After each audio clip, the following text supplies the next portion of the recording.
You know, it's great. So, yeah, That those stuff are will support us. All right, guys, you ready to get this party started? Let's get It's this Tuesday party night. started. 5 p.m. local time, 5:02. We always start late in Bali. It's a tradition around here. We have tonight the filter number 104. 104 times we've done this before. Actually, well, I guess will just have to find a seat for him when he gets here. Yes. Will's late. We've got a great show for you tonight. We are going to, there's Will. Welcome. Hey, buddy. Glad you could join us. I got your mic here, but I don't know how much space you need. All right, what are we going to talk about tonight, guys? You guys got any ideas? Yes. The decentralization phenomenon is what I named the episode for tonight. Have you guys noticed that things in the world are becoming decentralized? Oh, what do you I think we've got some things in the world that are trying to centralize, and some things in the world that are trying to decentralize. I think you guys know what camp I fall into, and I suppose context matters. But in general, I think decentralization is a good thing. I think it's a good thing for agriculture. I think it's a good thing for government. I think it's a good thing for power. We have yet to see if it's a good thing for money, but so far, so good. I'm going to try and lead us in a little discussion around that topic when we get there. But before we get there, we're going to talk a little bit about the price, not just the price of Bitcoin, but maybe the price of Ethereum. Have you guys seen the price of Ethereum lately? Oh, very interesting. We're also going to go around the world again. We've been going around the world every week because there's so many fascinating things going on. India, of course. Venezuela, of course. Spain. Ooh, what's going on in Spain? Italy. Mm-hmm. And Australia. Deborah, you'll have to answer for the Australians when we get to Australia.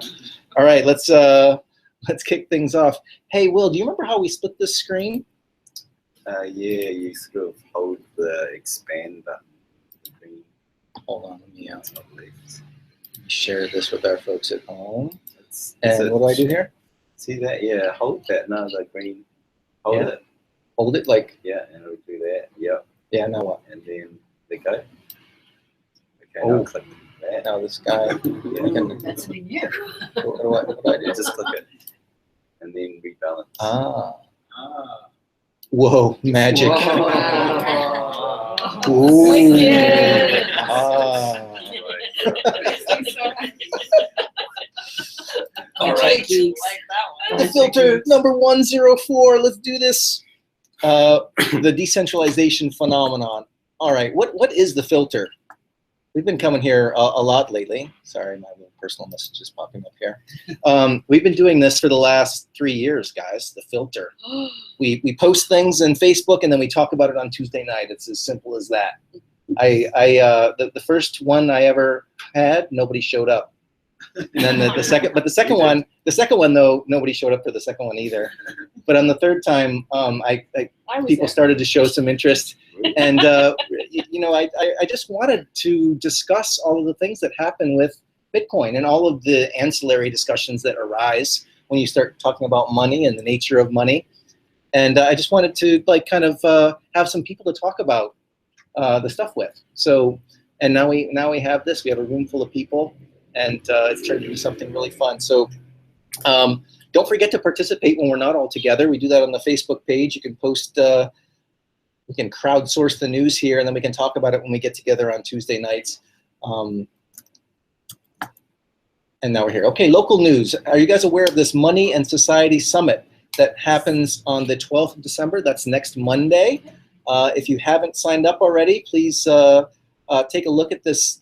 We've got Jem Bendel in town, who is a professor, I think, of economics at a university in the UK, along with our own Stephen DeMillionaire. Yep. Yeah, get that going. That happens on the 12th. It should be very interesting.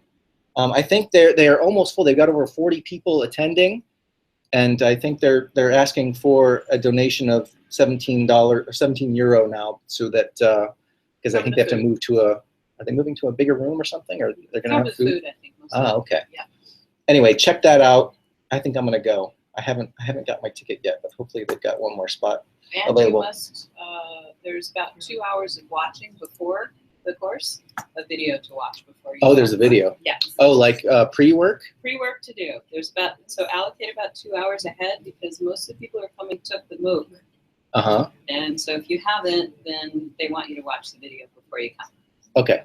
All right. Cool. All right. Let's talk about the price, guys. Bitcoin price teasing towards new highs. And that was from the 5th. I think we actually have achieved new highs by now. Let's take a look at what we got here. Yeah.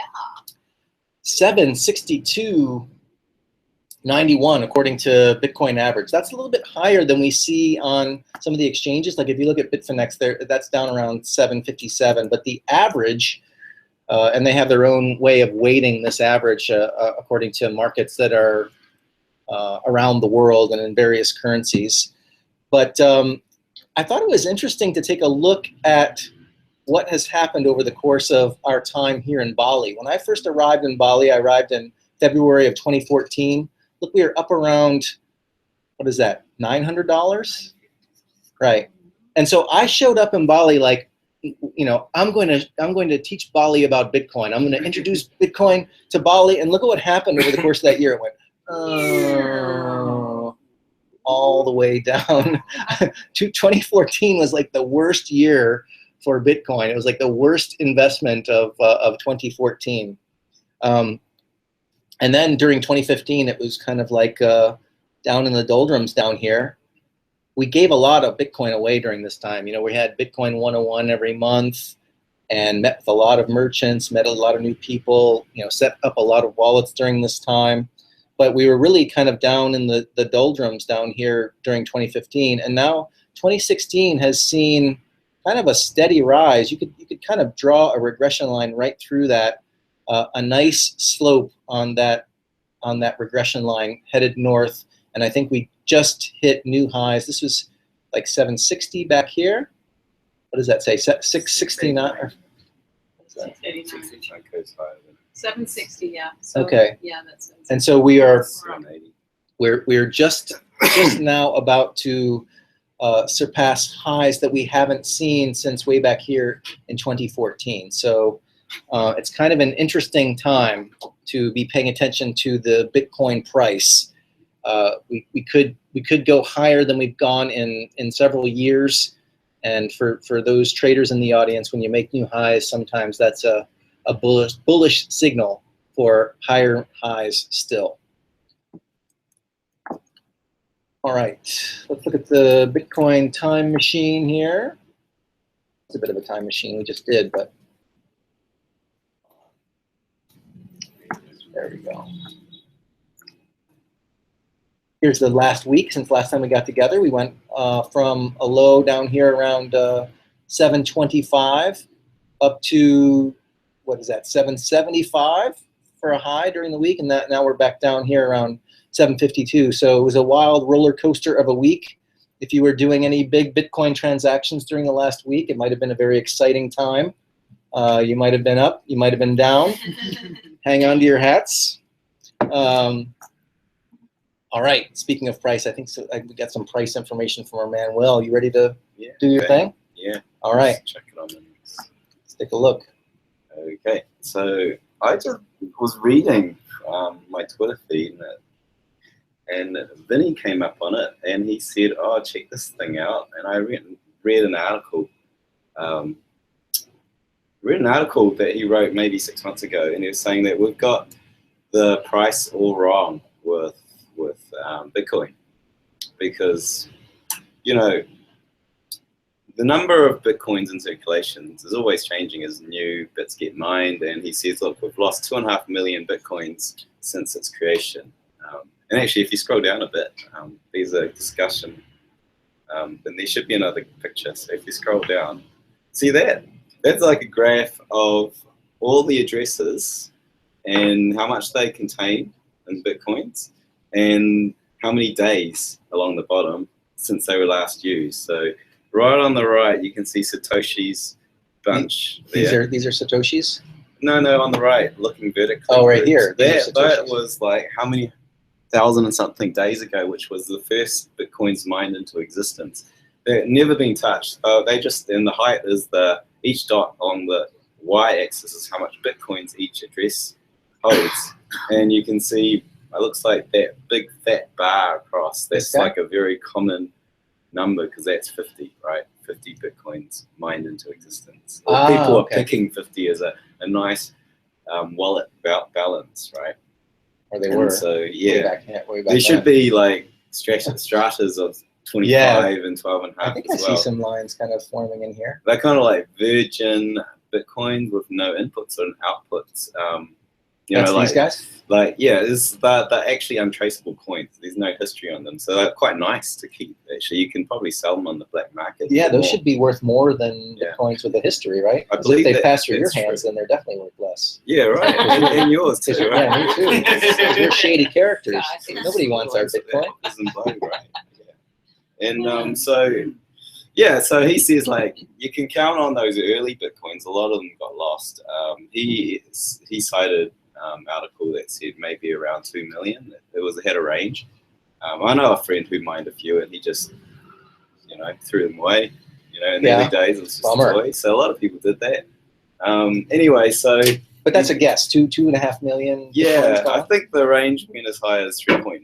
That's a lot out of only 16 million we've got now. That's and that brings us back to the point, is that if you're talking about market cap, like Bitcoin's worth 16 or 12 billion market cap, if you think of that as a share in a company, which I don't think it's valid, but this got lots of retweets, so there's a lot of people that are interested. It's one way to think about it. It's one way to think about it, and it's like, all right, if you're a company and you're issuing more shares, just printing more shares, like a stock split, you would correct for that on your Wall Street chart, right? Because like Google's do that all the time. And so if you do that and also account for the 2.5 million shares that got lost and they go into nothing, that's kind of like a reverse split. So you can do the maths, and I just got all the data, and I did it every day across the last X years. You do the reversing calculation to do that. If this was treated like a stock, what would the historical price really be like compared to today's true price, right? And so this looks more like a market cap graph. Yeah, it is exactly that. It is a market cap. Minus the 2.5 million. Yeah, exactly. Somebody scaled for 2.5 million, and we're assuming most of that happened before 2013 and those early days when this is where everyone's reckless. Look at all that recklessness. So, and now that's people what are getting more careful. It looks like market cap with a bit of scaling involved, and it was actually the same graph, but at scaling and a different y-axis. And we are actually approaching. So the orange line is about to hit the red, which is the all-time high. We're really close to it right now.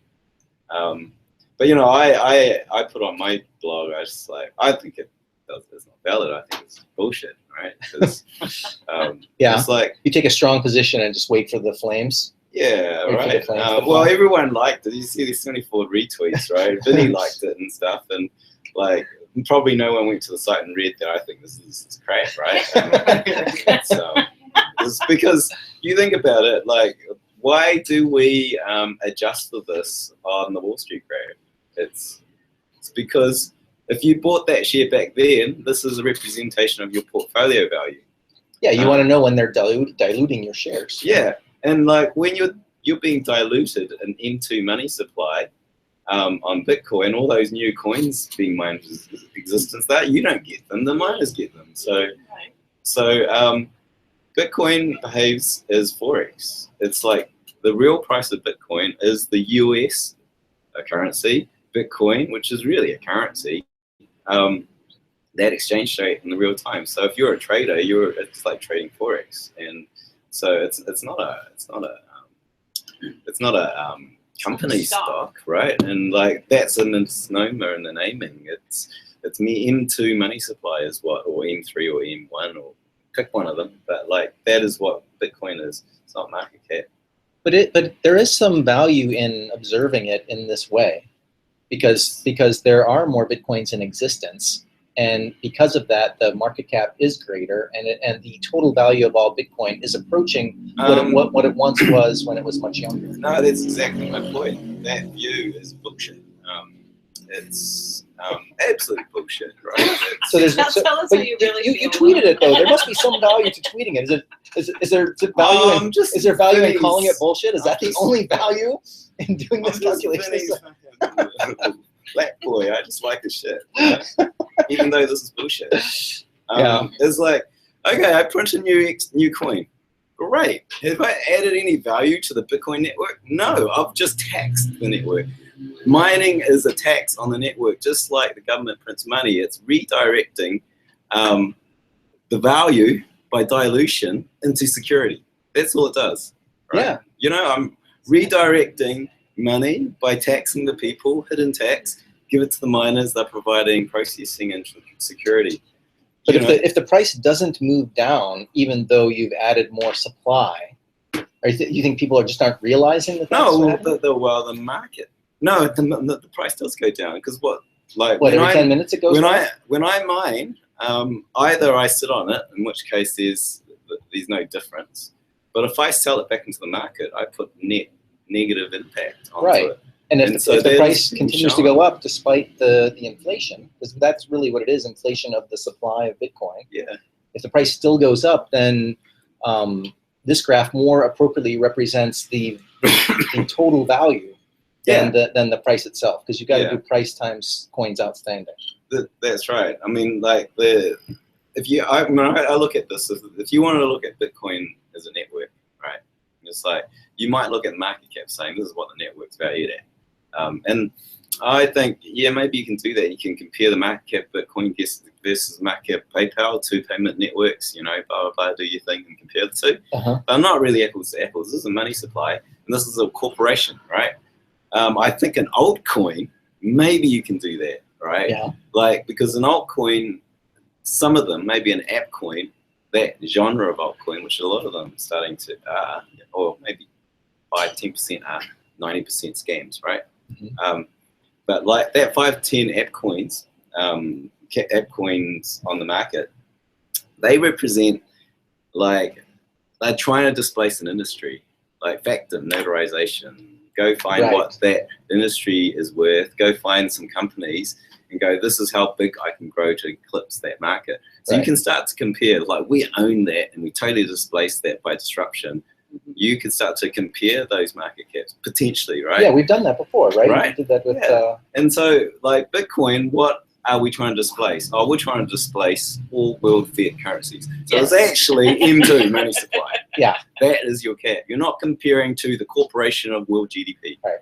That's a bigger nut than, say, the storage market Yeah. or DNS replacement. Yeah, or coffee or peanuts on the commodity side, right?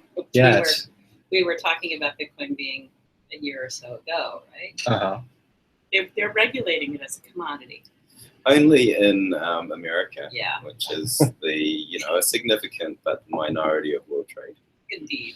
Okay, so there was one particularly interesting tweet, if not very thoughtful, or is it time to sell? From Fabrizio. Oh yeah. Time to sell? Question mark. So, are we reaching? Is the fact that we're reaching parity with our old highs mean that we're ready for another fall? I'll quote 3 people that I follow. Vinny, the man himself, said, he predicted, I think 9 months out, that we would hit this price range, and we'll be here in months until the sellers, the resistance, gets chipped away at.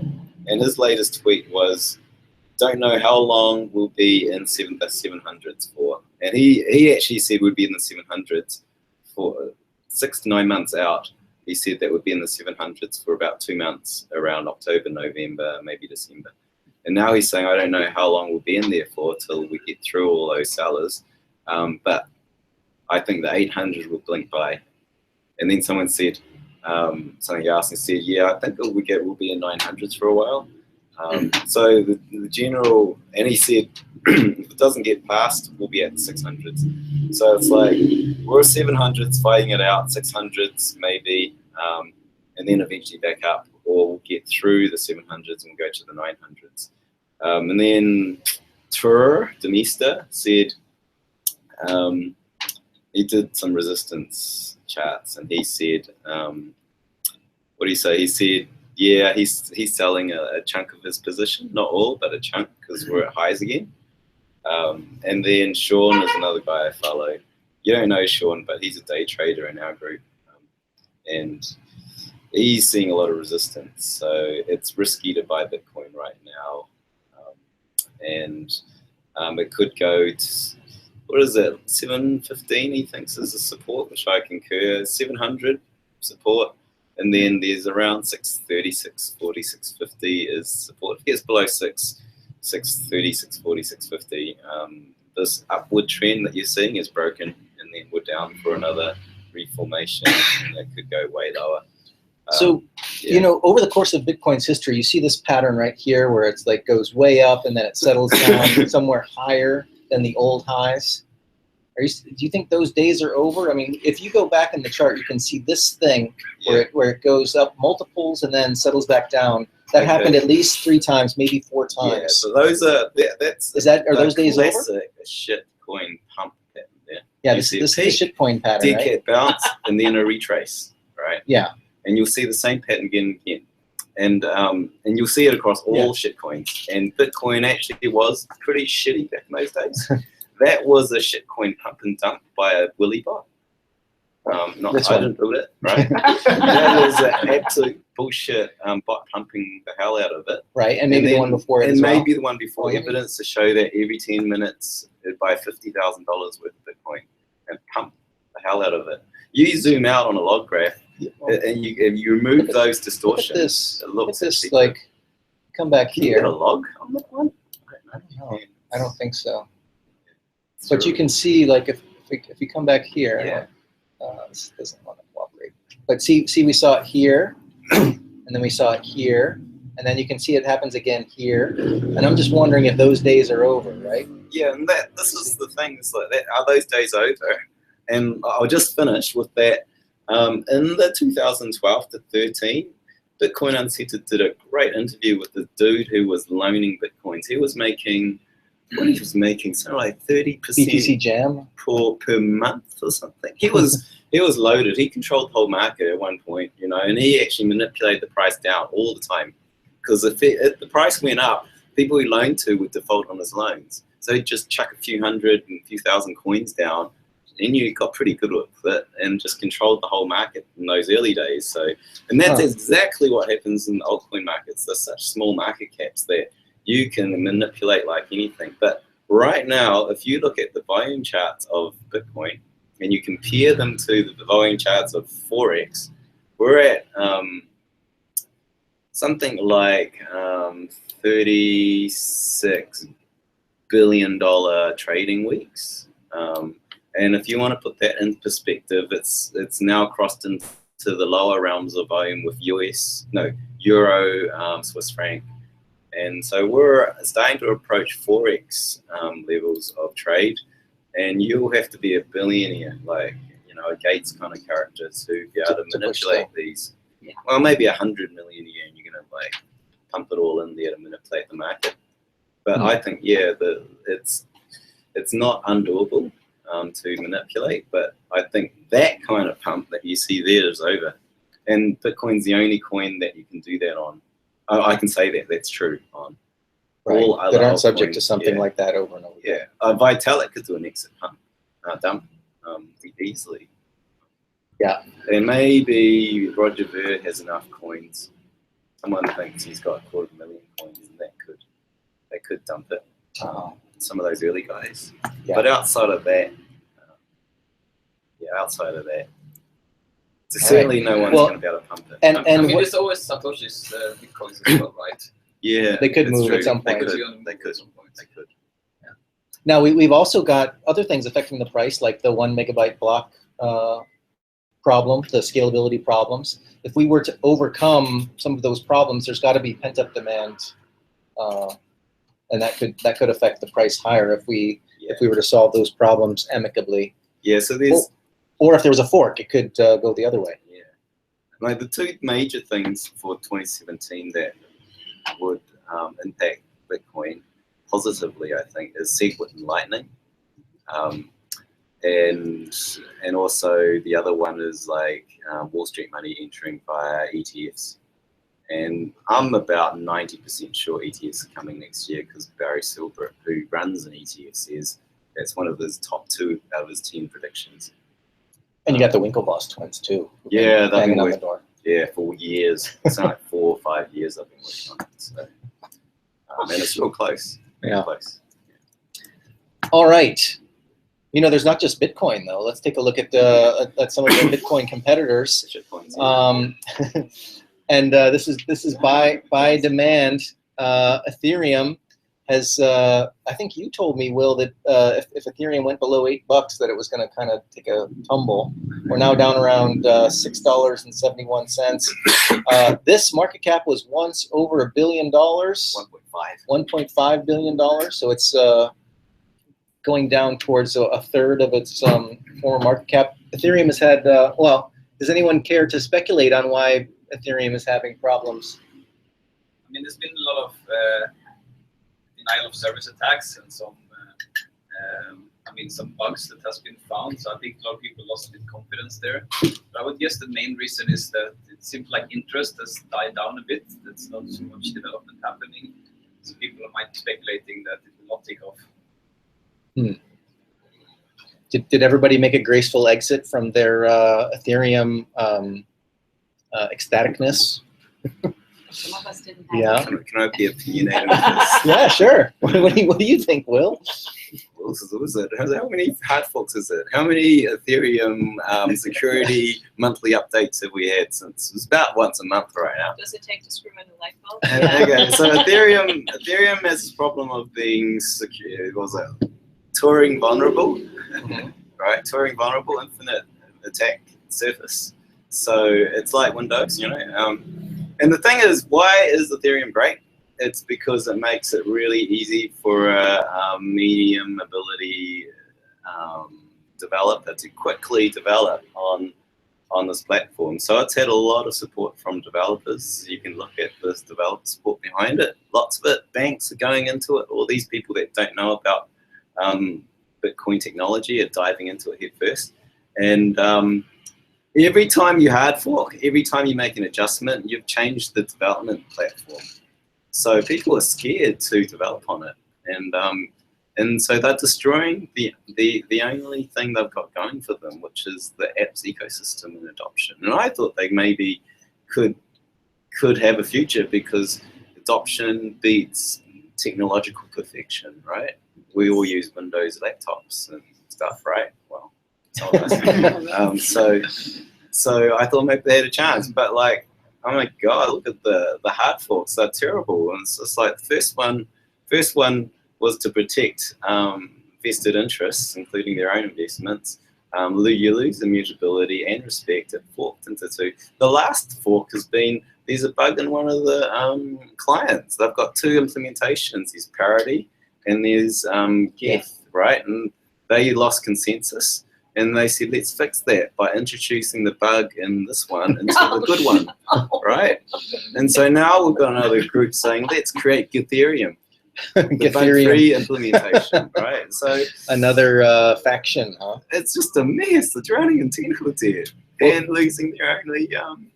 Well, you know, it's interesting. We had the folks from Consensus here just a few months ago. Everybody was very bullish. Everyone was very excited about what Ethereum could do, and it's amazing the life cycle of events and how quickly things change. The bloom is off the rose a little bit. I wonder, you know, some of the people from Consensus shared that because the price of Ethereum had gone so far high that they didn't have to worry about their projects being profitable, or they had more runway for their projects being profitable. I wonder how this changes things. And when Ethereum first did its crowd sale, it raised $18 million worth of Bitcoin. And the Bitcoin price was cut in half, and they got a lot of heat for not converting the funds they needed for the the coming year into fiat currency so they could pay developers and get things off the ground. And I wonder if they made the same mistake again when the Ethereum price went into the stratosphere. I wonder how big their war chest is now to fix these problems. There's a Tour mentioned something that Vinny said. See, I follow them both. Said, Vinny said this thing about like when you're mining bitcoins, you hold them in a bull market. You just sell enough to cover your OPEX, and you hold the rest. It's going up. In a down market, because you're making losses, you start having to sell lots of Bitcoin to cover your losses and to survive. And so he said part of that 2014 year, they were dumping onto the market just to survive until especially the mining operations, right? That's what we're talking about, the mining operations. He says, now Toro said, maybe this is going to happen. The ICO or the pre-mine ETHs that the developers are holding right now that it's crashing and they have to live off this, they may need to sell. And so they're the same thing. They want the price to go up, but they're adding to the cascade going down because it started that downward momentum. But it should be noted that the price is still up like 20x since the inception. So I don't think they're starving. Yeah. Well, it's up infinite for them because they got the pre-mine. Yeah. But like whatever that pre-mine is, someone probably knows. That percentage times. I would say that I think Ethereum has been handling this hard forks really well. I mean, all these attacks, they've just been getting more and more robust. And I think I heard some number that just by this optimization in the clients, they can now handle 30x more transactions, which previously was like 200 transactions per second. So now they should have like 6,000 transactions per second, which is more than Bitcoin can handle, right? It's just by these attacks happening. So, I mean, the hard fork, people were very worried about that it's going to be crashing, but it lost like 10%, 20% of market cap. And that's, I mean, it's not terrible. What Bitcoin has not been doing in the hard forks and has been stagnant for, I don't know, 2 years or something with the development pretty much. So I think they're handling the hard forks well, but the price definitely has been taking a big beating. Indeed. All right. Let's move along a little bit here, guys. Are you guys aware that we've got another attack going on the Bitcoin network right now? You can see that we've got a huge mempool right here. I can't read that. I think the mempool is 15, 16 megabytes. Can't really see that, but it's in the teens. And every new block of Bitcoin is only 1 megabyte. So we've got a backlog of 15x right now. If you come here, you can see this was our original spam attack that we discussed. We had another one. Actually, Lena, this was going on when you and I got together, which was interesting. And she paid $1 for one transaction. Yeah. Lena paid $1 for a transaction in this area right here. And actually, you did another transaction in this area, and you probably paid a premium as well. Not as much as the wire transfer fee, but still expensive for Bitcoin. And we're in another spike here. I don't know where these spikes are coming from. I guess it's happened 3 times now. Maybe I should do my homework. Does anyone have an idea of where like this extra Bitcoin action is coming from? Are we sure it's a spam attack? Because it's been volatile. Whenever the price is volatile, you get more volume and more funds being shifted around, and being on a system that's on the edge of traffic jam. It could be just a stampede. Yeah. And it does seem to correspond with a rise in the price. So all of these have corresponded with rising prices. And this is just a graph of the overflow. It's kind of like the overflow of your radiator bottle. It's when it's just full, it holds that and then it comes back down, right? Yeah. It's just a sign of overflow, and that could happen from. Yeah, this represents, when it comes back down here, it represents a recovery from this backlog. Yeah. So it went up, there was a big backlog here, and then it recovered, and now we're recovering from our last backlog. And it'll get more frequent. It should be more frequent. We're not quite at full capacity. But yeah, well, very close. Check this out. Here's the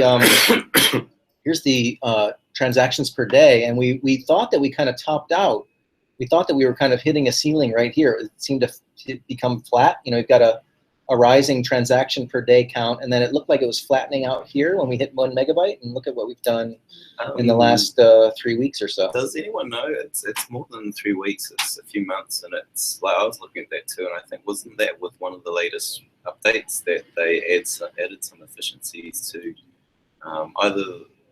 I'm not sure. They made some changes. Well, 13 did come out during that time, but I wasn't aware that there was a big throughput gain. That short header thing they said that's one of the bits that they're implementing, where you don't have to download all the transaction data, just the header information. Okay. I don't know. That should compress the headers or something. Well, we've definitely got more transactions per day. Yeah, I think they're just incremental efficiencies that they've been adding.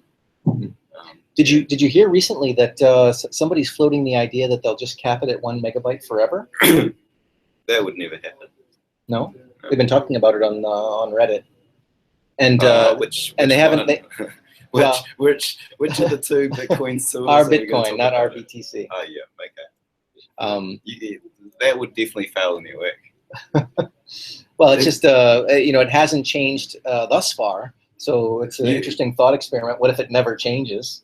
You know, if Lightning comes out, they'll have to expand the block size to be able to take into account that the more use it'll get. Yeah. Like, because Lightning's like your credit card account, and this is like your term deposit account, right? Long-term cash account.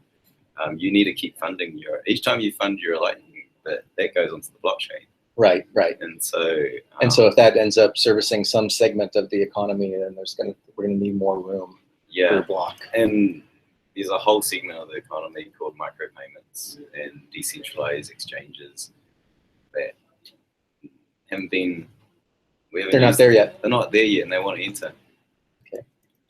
So I have a question here. I wonder, why are miners so positive about off-chain scaling? It seems like before they lose losses, that happens. Off-chain? They're not the ones that are really excited about it, right?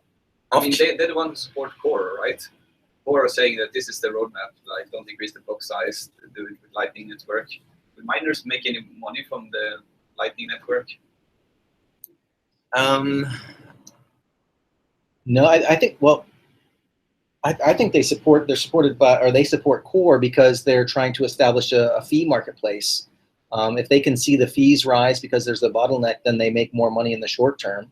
But I've also seen the argument where, if they can get the fees higher and they can double the size of the blocks, then they're also making more money. So I think they're more behind Core because, well, there's a cultural reason where they kind of defer to authority, and they don't want to rock the boat. I mean, as more and more time goes by, I think they get more bold with their opinions, but I've read all of those opinions, and which leads us to where we are now, where we're at a deadlock. Isn't off-chain scaling more profitable for miners? Off-chain scaling should be more profitable, because if you model the fees market, it's a demand and supply, right?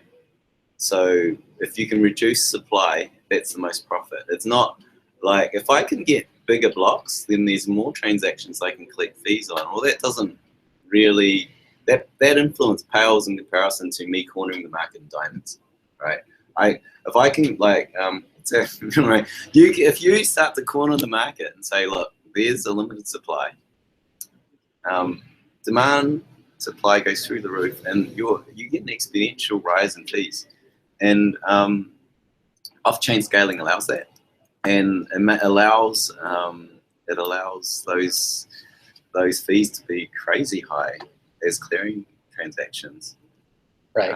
But eventually, well, and yeah. I mean, that's the other thing. We need everybody. I think everybody needs to see the fees rise, except maybe Roger Ver, who doesn't understand it. Like, it's a big claim. I don't think he understands it, right? Because if anyone's graphed the miners' payout to the market cap, right? You work that out. I've graphed it. I can show you. This is miners' revenue here. Yep. And you can see a rise in miners' revenue because the fees have become more expensive. Now graph that is divided by the market cap. And it looks like this. It looks like over the 6 years, it goes like this, and then it goes like this, and then it goes like this, but it wiggles, right? Yeah, but you have this exponential growth of the number of transactions happening as well. So maybe with the current fee per transaction, eventually this transaction fee might cover the block reward. It'll have to, right? It has to, yeah. But even still, in the early days, it was 50%. You needed to have 50%. Like that was the miner's reward versus the market cap that's attackable.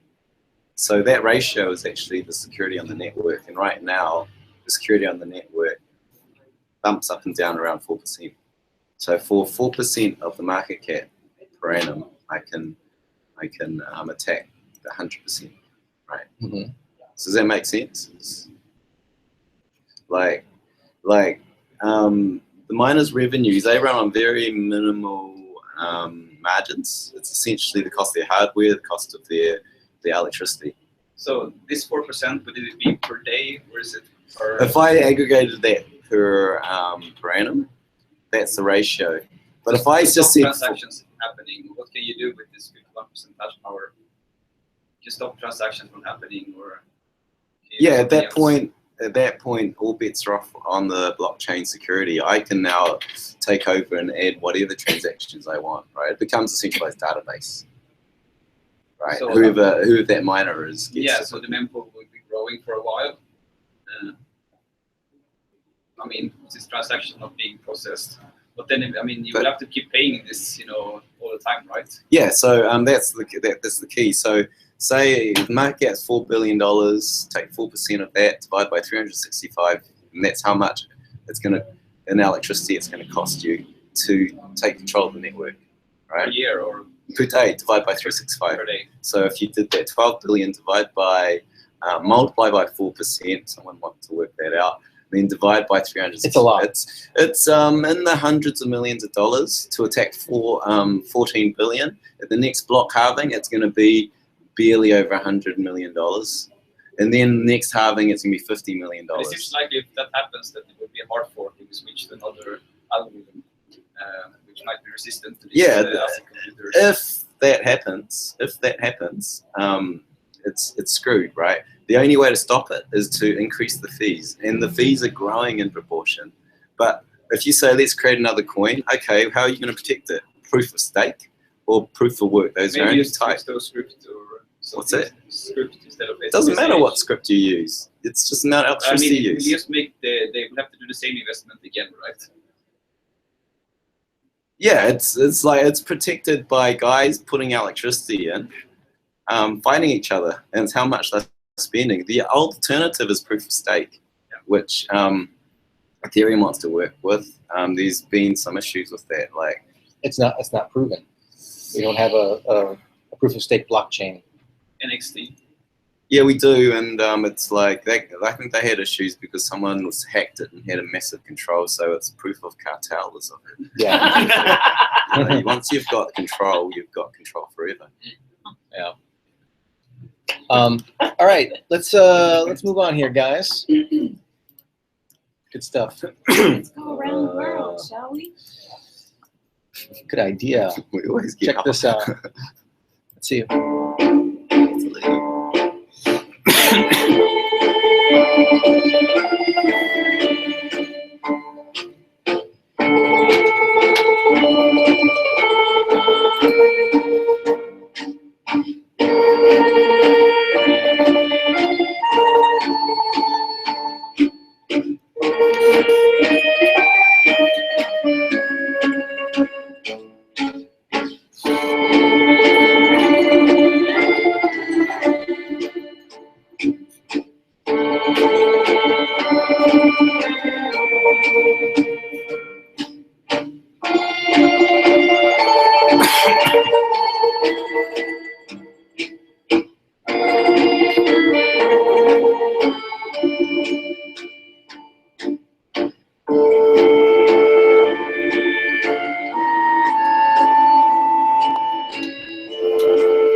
You guys like that Godfather music? Yes. All right, so we've actually had this vote, and Italy voted no. And I posted something on the group saying, you know, another example of people rejecting the status quo, which is a little bit of a, it's a little bit of a paradox because they actually voted to keep the status quo, but it represents a change because the status quo prime minister is stepping down as a result of this because he wanted to change the constitution, which really took power away from some of the people, more centralized power, so that they can, I guess, make more of the changes that they feel are necessary. But you've got the populist party, the five-star movement, in second place, and now that Renzi has stepped down, they're calling for an immediate vote on a new, basically a new country vote for leadership. And if this five-star movement takes power, they've promised a referendum on the euro itself. So we've seen Brexit. This fits into the category. Arguably, Trump's rise to power is a manifestation of this rejection of the status quo momentum. And now you've got Italy voting no, but really it's a vote that calls into question their participation in the whole Euro project. Any Italians in the house? No? Anybody have an opinion on this or what the ramifications are? I think it represents decentralization. You know, the title of tonight's show is the decentralization phenomenon. The European Union was an experiment to consolidate, right? The whole idea was we're going to create a common economic zone, and we won't go to war with one another because we're a part of the same country. You know, you've got the United States of America, we're going to be the United States of Europe, and we're going to enter this era of peace. But what has arisen is you've got this bureaucracy in Brussels that is starting to be disconnected democratically from the people.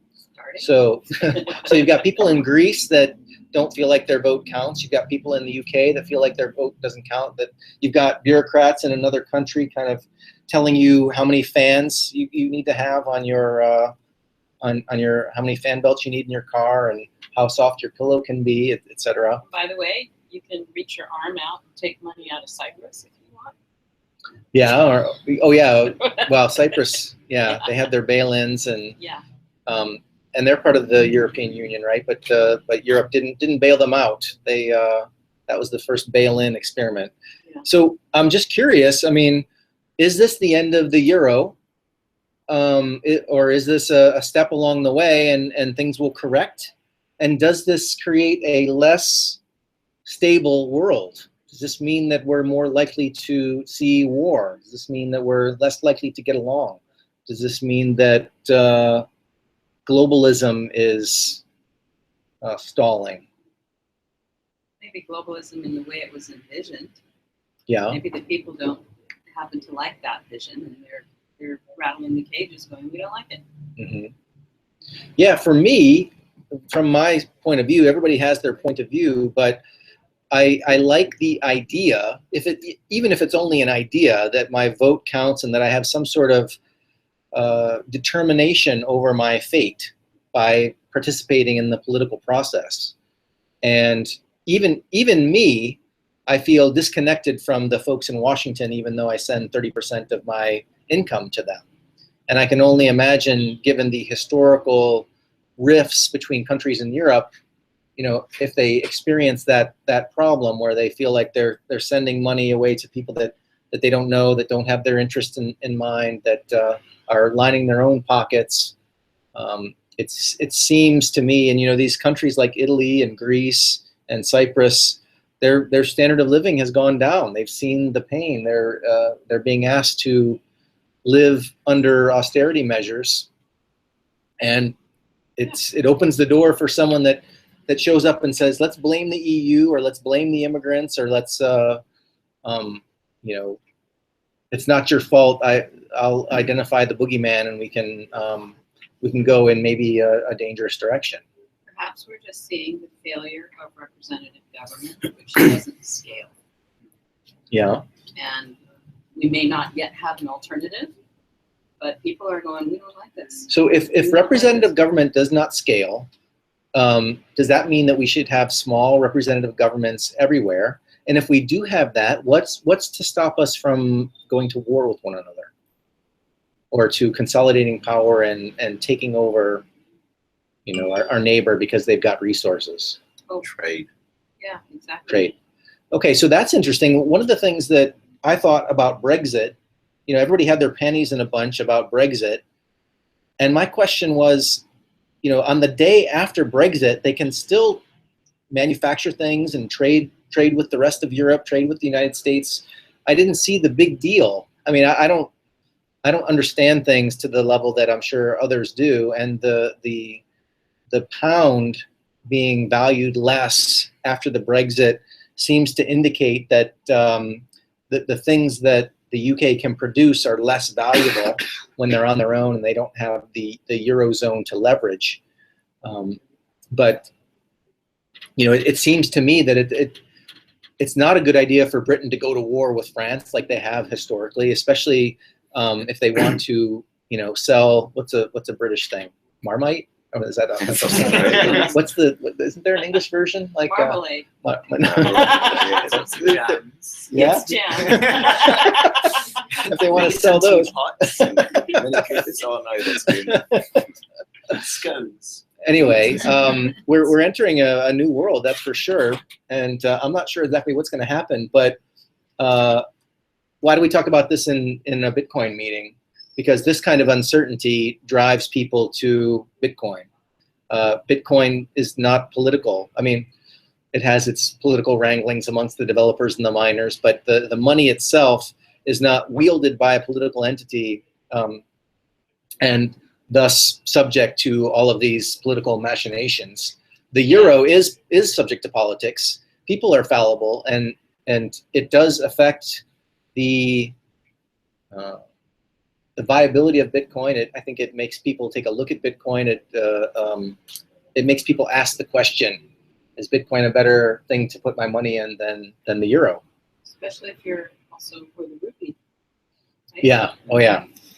Well, that's a good segue into our next slide. The other interesting question in terms of the Bitcoin and the euro is one of the things I think some people have been talking about is that the euro is very much modeled on the German economic system, which is why many of the southern European countries haven't adapted so well to the euro. And so with Bitcoin being based on decentralization and with very different ideology, is that something that is more universal to humanity right now? Well, so that's a good question, because the euro was supposed to be universal to Europe. If Bitcoin is universal to the world, does that make it unsuitable as world money? I have my own ideas about that, but I'm wondering if anybody has any opinions. No problem. I wonder if anyone else has any opinions on that. You know, can one currency service the entire world? What's the problem with that? Why do we have different currencies in different countries? Anybody ever thought about that? They want to use inflation to help their economies. Right. That's So why they're rejecting the euros. exactly. Italy wants the lira back so they can devalue their currency and they can make their olive oil more attractive without making better olive oil. And make Italians poorer. Well, yeah, I mean, they have this history of devaluing the currency, and I can remember, you know, traveling in Europe before the euro was there, and you go to places like Greece, and you feel like you're rich. you know, because they've got all those zeros behind it, you know, on their money. Also, you can there's that I want to control my currency for that power side, but you can also say historically we've been farms and villages and then countries, but we've never had as much a connected world as we have today. So it just could be, you know, we've never had that before, other than maybe a common commodity we all need, like oil, maybe gold or a precious metal that we all kind of.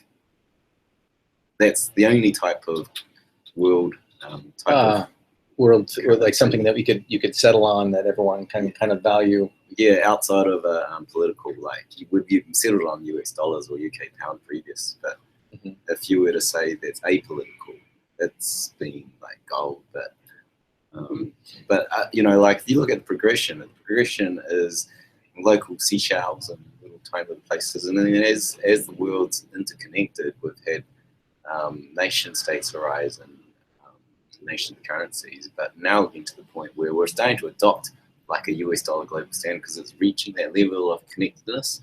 But we haven't, till the invention of the internet, had something that's truly apolitical, and you know, it could just be a progression. Well, is this the end of political money?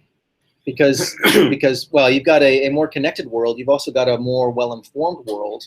There used to be that sleight of hand that you could do, where you could devalue your currency and thus make your exports more attractive to others. But you know, central banks around the world and even citizens now are onto that game. And you know, as soon as Bitcoin reaches that volatility level where it's you know, it's more stable than fiat currencies in the rest of the world, does that totally change the game so that kind of manipulation is no longer available to the political entities of the world? And if so, does that mean that if a hamburger is less expensive in Bali, that it really is less expensive there? And so, you know, I mean, I see money as a communication mechanism. And if something is less expensive, then that means they've either done it more, they've got to be more efficient in how they produce that, or they've got natural resources and they're able to produce it for less. But in any case, if you've got a stable money, then the difference in price tells you something real, as opposed to something fabricated by a political entity. Like if a country devalues their currency, then they're changing the language of money, right? They're reducing money's ability to communicate the needs and wants of whole swaths of the population. And when we do have sound money, you know, a coconut in Bali is going to be way less expensive than a coconut in Minnesota, especially in terms of Bitcoin. And the price difference will represent, you know, how hard it is to get a coconut from here to Minneapolis, right? And it also represents the plentifulness of coconuts in Bali. And therefore, you know, the whole segments of the economy and the populations of various countries can cooperate more efficiently. And I think we can have a world money. I don't think we have to have a money for this area and a money for that area. You know, that's only if all the countries they develop at the same pace, which is difficult to imagine. There are countries with seasonal problems, demographic problems, so they are using things like the Fed to compensate for this. Right. Well, but shouldn't relative scarcity also fix those problems? You know, if you've got a harsh winter, then, you know, coconuts are more expensive in the winter than the summer, and so that communicates the relative needs of those things. Productivity, there are still too many differences. Maybe not in our way. Yeah. So I think definitely one thing we're seeing is that because of this interconnectedness, doing monetary policies becomes harder and harder. It seems like with the governments applying very aggressive monetary policy with very small results right now. So, yeah, right, it's getting harder. Because there's one aspect of the economy, and we talked about this recently, that they can't affect, and that's velocity, the velocity of money.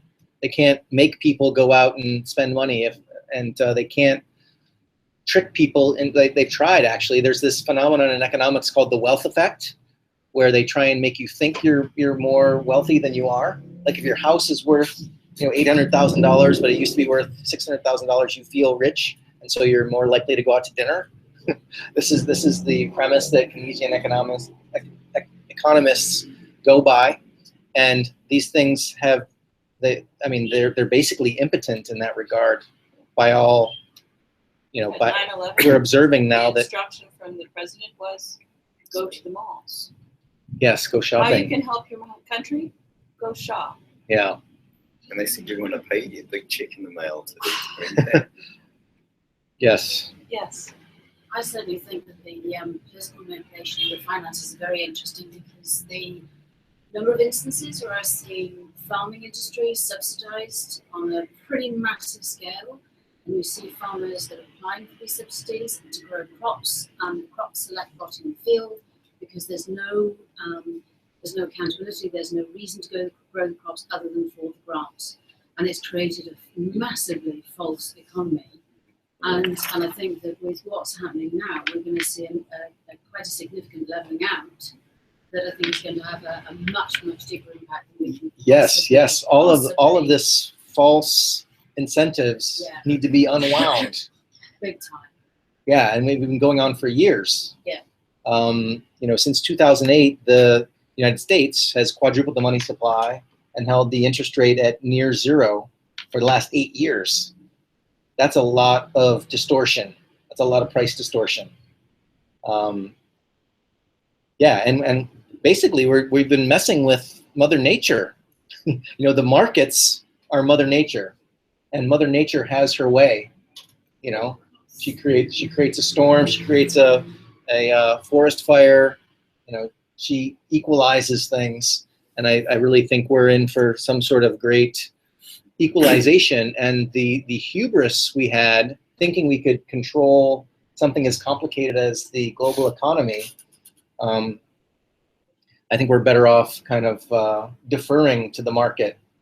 It needs to develop its own natural ecosystem that has its own sustainability because of natural supply and demand, just that basic principle, instead of actually trying to force a situation that is not sustainable. Because it's Do you trust the markets? Do you trust the invisible hand? Ultimately, yeah. I trust people. I trust the masses, ultimately. Yeah, wisdom of crowds. The wisdom of crowds, absolutely. But I don't trust the. What about stampede mentality? Well, yeah, we're obviously going to get things like that, but I think ultimately there will be a level of that too. Because they had these conversations around the Great Depression, right? How do we get the economy going when nobody wants to spend their money? Everybody's hoarding their money. We need to give them an incentive to spend. Yeah, I'm not into the whole sort of conspiracy theory thing, but who's to say that wasn't another kind of manipulation for some other objective? That was. They went off the gold, or they revalued gold, or yeah, they in 1933. They gold. confiscated. Yeah, confiscated. Right. And the crops were rotting in the field while people were standing in red lines. Really? Yeah. It's lunacy. Same. It's just utter. Nonsense. Okay. All right. Well, let's see if we can have a quick conversation about why we came here tonight. The decentralization phenomenon. This has been going on for a long time. Think about political decentralization.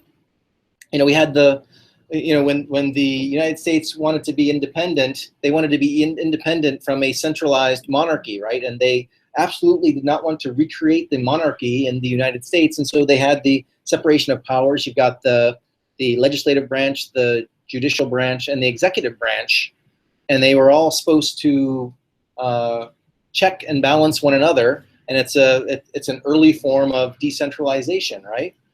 That's a good thing. Although in the time since 1776 and now, there's been a bit of a consolidation of power in the executive branch, and now we've got a bit of a wild card about to enter the executive. Should be interesting. Got an oligarchy. The other thing, hey, Richard, good to see you. The other thing, and various people show up at this meeting, and they have this kind of. I think they're all a part of this decentralization bent. We were just talking about agriculture. Here's an article about 6 problems with monoculture. if you don't decentralize your food, it's also a bad thing, right? Yes. If you've got a single kind of potato and a certain pest shows up and all the potatoes are gone, you have a potato famine, right? Irish bars. Even the internet uses principles of decentralization in the routing of internet packets, and that's part of the power of the internet. Nobody can take the internet down. Yay! Right? Thank goodness. Well, Although unless we pull they're the plug on trying. the power. They're trying they're trying their darndest to change things, but you know, this aspect of decentralization seems to me to be the mega trend of our time. I might have my Bitcoin colored glasses on and see things, you know, the way I see it, but I see the Brexit as a manifestation of decentralization. I see this thing in Italy as a manifestation of decentralization. Even Donald Trump has a nationalist message. He doesn't want to do the TTIP. He doesn't want to do NAFTA. These are these big trade organizations that are supranational.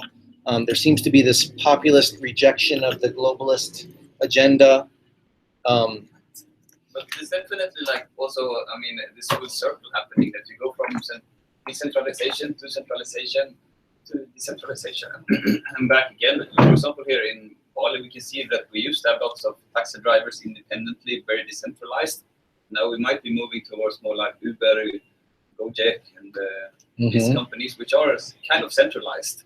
And we might move from that to like Arcade City, which is decentralized Uber.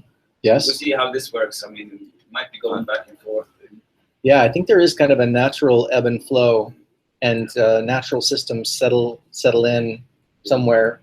Also, ultimately, there's also the question of decentralized actors versus centralized systems. So, I mean, even if you look at things like the separation of powers, right, there's a reason the US didn't do an absolute democracy.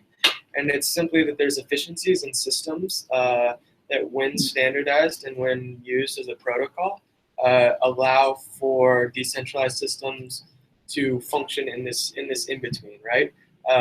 Ultimately, the best world functions at a compromise. And we go into this trend of decentralization at the risk of forgetting the efficiencies that come out of centralized systems and what those bring to the world. For example, monoculture farming here, like the ability to produce massive amounts of crops has had a tremendous effect in solving hunger in a lot of countries. Like there have been huge, a lot of progress made by the Industrial Revolution, and it's a mistake to forget that progress that is made through centralized systems. Not to say that decentralization doesn't have a huge effect on what the world will look like in the next 50 years, but simply to say that we go into this future needing to remember the trends and the benefits of the centralization that we're leaving behind. Yeah, great point. I think you could, just like anything else, you could get dogmatic about decentralization. It probably doesn't make sense for everything. You know, I'm not going to decentralize my own body. I want my arms and my head. I like the centralization going on here. But so the question is, are the efficiency of the monetary system being centralized or not? well, it's especially interesting when you think about political systems, because you're talking about individual freedom. Do you think the individual should be free to do whatever they want to do? Or do they need to be subject to some sort of political central control? I think I've been thinking about this whole centralization. I think you got to look underneath it, right? Underneath it is it's just a game, right? It's just game dynamics, and you need to take a look that goes way back in time and find consistent models. And this is the consistent model I've seen, is that you're trying to win, right? Every node on the system is trying to win, and the technology opens up the landscape. So if you look at how we lived in caveman times, there was this thing called an agrarian revolution, a harvesting of seeds, and that changed everything, right? And that was our first game changer. And you look at that, it's like, who had the points of power? Who won? Whoever owned the productive land. And because our technology at that point was that you can't get, you know, those that worked the farm were also eating on it. They lived on the farm. So if you own the land, then you're the land baron, and you create empires, right? And that's where we get our first centralization from. Before that, it was little tribal things dispersed. Okay, go up another 9,500 years or so, you start to get the Industrial Revolution, and that's another game-changing technology. And that's this point where you get efficiencies by grabbing all these resources from all around the land, and you make, boom, a steel mill or whatever. And so that created another level of centralization. That's like, if I can control that factory, I win. If I control the train lines, I win, right? And so we've had that for the last 300 years, and now we've got this new thing. Post-industrial age has changed that again, right? Controlling the train lines does not help you, right? Because it routes around you, because it's ones and zeros. Controlling the factories don't help you, because we've got 3D printing technology, flexible manufacturer, you know. So to win in this game is it's a new game. It's a new game, and the only thing that is a consistent rule across all of them is being closest to the consumer, the person that's actually consuming en masse. So right now, it's like, if you look at all the tech giants, they're trying to win the attention space. If iPhone came out, it leapfrogged the web. Google had the web. iPhone came out, Google had to do a phone, because that's close to the person. They tried to do apps on the iPhone to get in front, right? And that's Amazon Fresh trying to deliver it to everyone. They're getting in front of the consumer.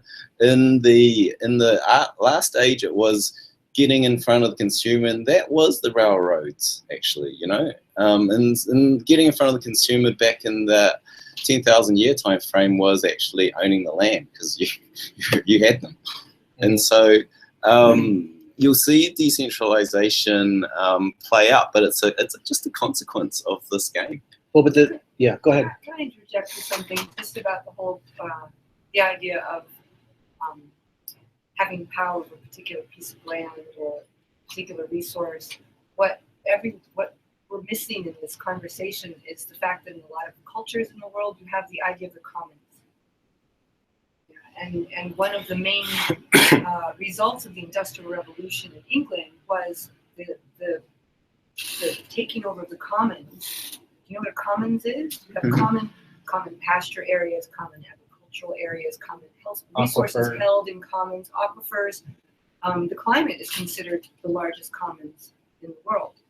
And when you have commons, you have to have appropriate organizations that can take care of the commons, because it has to do with the survival of an entire society, not necessarily an individual, what an individual wants to do.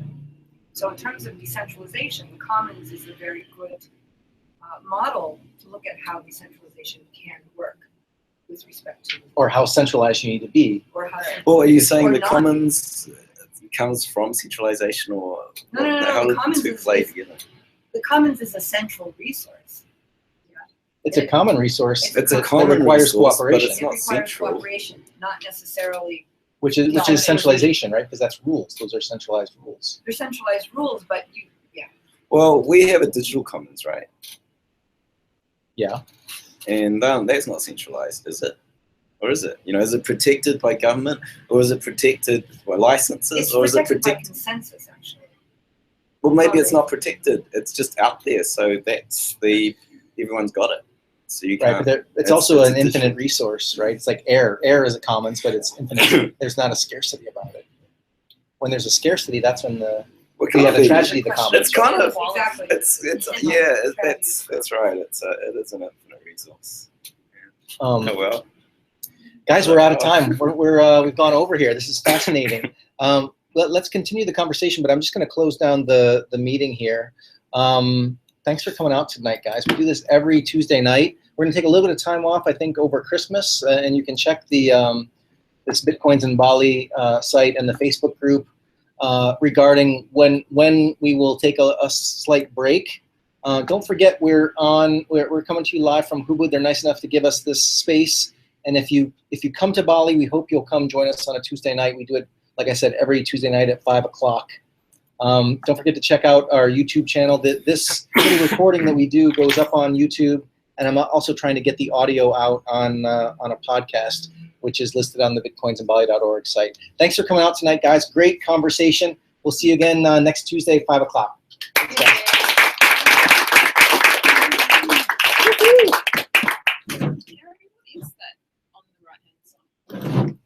It's a chat window.